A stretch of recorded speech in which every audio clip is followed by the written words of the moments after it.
നമസ്കാരം. കറുകച്ചാൽ ബസ് സ്റ്റാൻഡിന് സമീപം പ്രവർത്തിക്കുന്ന കംഫർട്ട് സ്റ്റേഷനിലെ ഭിത്തിയിൽ വരച്ചിരിക്കുന്ന ചിത്രങ്ങളും എഴുതിയിരിക്കുന്ന സന്ദേശങ്ങളുമാണ് ഈ വീഡിയോയിൽ കൂടി നിങ്ങൾ കാണുന്നത്.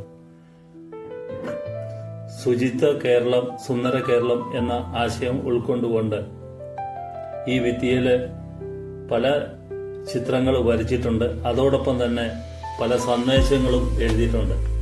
പ്ലാസ്റ്റിക്കുകൾ വലിച്ചെറിയരുതെന്നും മാലിന്യങ്ങൾ വലിച്ചെറിയരുതെന്നും പ്ലാസ്റ്റിക്കുകൾ കത്തിക്കരുതെന്നും ഒക്കെയുള്ള സന്ദേശങ്ങൾ, നല്ല സന്ദേശങ്ങളാണ് ഇവിടെ എഴുതിയിരിക്കുന്നത്. തീർച്ചയായിട്ടും ഈ ഇവിടെ എത്തുന്ന യാത്രക്കാർ ഈ എഴുതിയിരിക്കുന്ന സന്ദേശങ്ങൾ ഉൾക്കൊണ്ടുകൊണ്ട് പ്രവർത്തിച്ചാൽ ഒരു പരിധിവരെ നമ്മളെ പൊതുനിരത്തുകളിലും ഒക്കെയുള്ള മാലിന്യങ്ങൾ ഇല്ലാതായി തീരും. അതുപോലെ തന്നെ ബോട്ടിൽ ബൂത്തുകൾ സ്ഥാപിക്കുകയാണെങ്കിൽ ബോട്ടിലുകൾ വലിച്ചെറിയാതെ ഇതുപോലുള്ള ബൂത്തുകളിൽ ഇട്ട് അത് അവിടുന്ന് കളക്ട് ചെയ്ത് കൊണ്ടുപോകാനായിട്ട് സാധിക്കും. നല്ലൊരു നാളേക്കായി നമുക്ക് ഒന്നിച്ച് പ്രവർത്തിക്കാം.